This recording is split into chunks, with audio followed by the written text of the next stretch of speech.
Hello guys, welcome to Tech Tricks tutorial. In today's video, I will show you how to import a font into CapCut on your PC. First, go to the website dafont.com. Browse through the fonts and find one that you want to import. For this tutorial, let's say we want to import this font. Click on the download button to save the font to your computer. Once the font is downloaded, locate the file on your computer. It will usually be in your Downloads folder.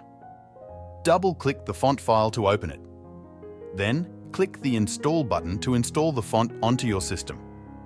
After the font is installed, you need to restart CapCut for the new font to appear. Close CapCut completely and then reopen it. Open an existing project or start a new one in CapCut. Go to the Text section and drag a text box onto the timeline. Select the text box so you can edit it. Change the color of the text so it stands out and is easy to see.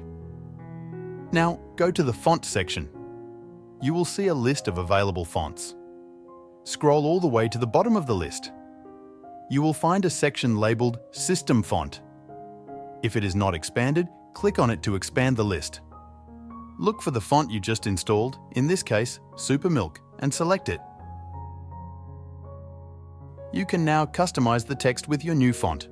You can change the size, color, and position of the text as needed, and that's it. You have successfully imported and used a custom font in CapCut. Thank you for watching. If this tutorial was helpful, please like and subscribe for more tech tricks and tutorials. Have a great day.